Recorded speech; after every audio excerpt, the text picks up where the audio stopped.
Hello everyone. In this video, I am going to tell you about an opening called the Two Knights Defense. So let's get started.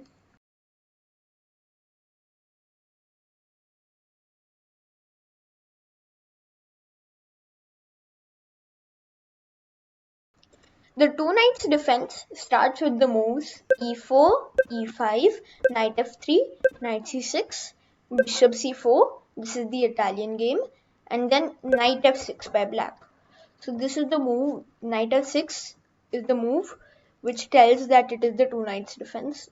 I'll just flip the boards and make it black perspective here.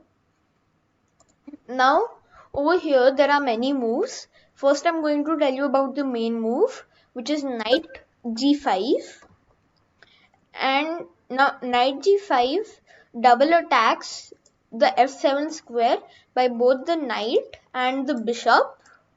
Don't forget the bishop here. So both these pieces attack the f7 square, and this move basically just wins the pawn. You just have to play d5 to protect the square. Yes, over here there is the more risky bishop c5, and that is the track slur. I've made 2 videos on it, you can check them out if you want. But okay, after bishop c5, this is the track slur. So instead the move d5 is best here, and after this white basically has to take this with the pawn, because over here both the bishop and the pawn are attacked. So ed5, and now there are many moves. After, if black takes knight cross d5, thinking that the pawn has been won back, there is the fried liver attack, knight takes f7. I've made a video on that too. And okay, so over here the main move is knight to a5, attacking the bishop. Now over here, one move that Paul Morphy liked to play was the move d3, trying to hold on to this pawn, but this is basically this move is a bit dubious. So the main move in this position is bishop to b5 check. After that, black blocks with the pawn. Yes, you can also play bishop d7, but the main move is to block. So c6, then d cross c6, b cross c6, and now white retreats the bishop to e2. After that, now the main move for black is to attack this knight. So the knight goes back, and now e4, knight e5, and the main move is bishop d6. This is the main line of the Two Knights Defense. It's known as the Knorr variation, K-N-O-R-R-E. There is also the move queen c7 attacking the knight. This is known as the Goring variation. Now basically in this bishop d6 position, the Knorr variation, black has developed 3 pieces and 3 pawns against white's 2 pieces. Wait, I'll just make them in a different color. Against white's 2 pieces, but white has a better pawn structure with these pawns. And see, because like now black, just look at black's, this is very bad, these 2 pawns. So it's roughly a bit equal. White also has an extra pawn, by the way, over here. So okay, now going back to, there's something I have to show here also. Over here there are 2 main moves for white to save this knight. There are only 2 moves actually. They are f4 and d4. Both of them defend the knight. And now you might be wondering that after f4, isn't there just en passant? Well, there is, but then you can take back with the knight after that.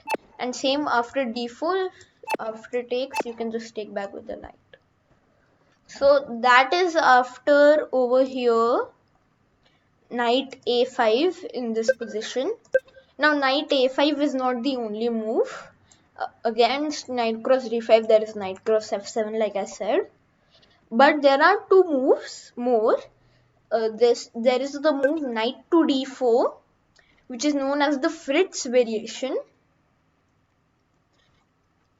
and there is also the move b5, which is known as the Ulvestad counter gambit. The point being that if you take this, then I can take sorry, what? No, you can't take that. There was something here, I can't remember. Yes, you can take with the queen. You can take with the queen now, because the bishop has stopped defending and now your knight is also defended, plus the g2 pawn is attacked. Sorry, not knight cross d5, that just blunders a knight. Okay, now the Fritz variation and the Ulvestad counter gambit are kind of similar because they share the same sub variation, both have the same sub variation.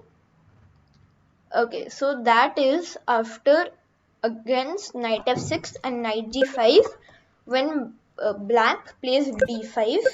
Now, like I said, there is the Traxler, but there is also one move, which is that you can take this pawn, and now it looks like it's a free knight, but it's not, because d5 is a fork and you win back one minor piece. Okay, but after knight cross e4, what happens if white just takes this pawn?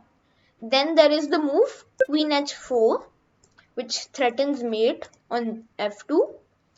Then then the main move is g3. After that, queen to h3.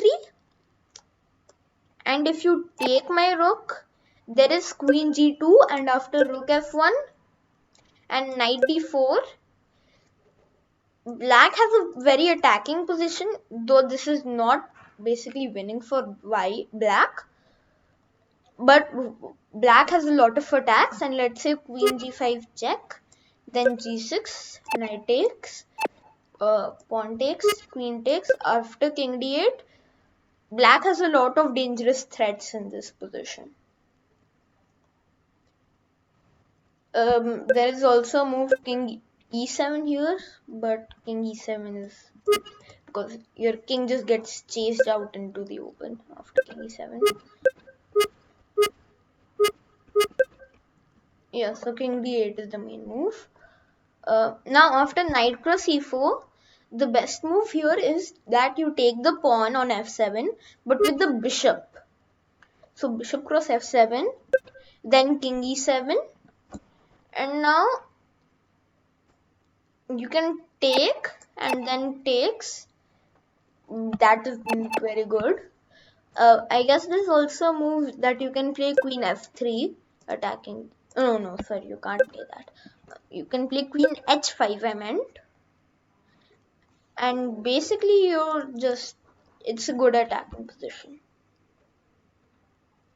Now, okay.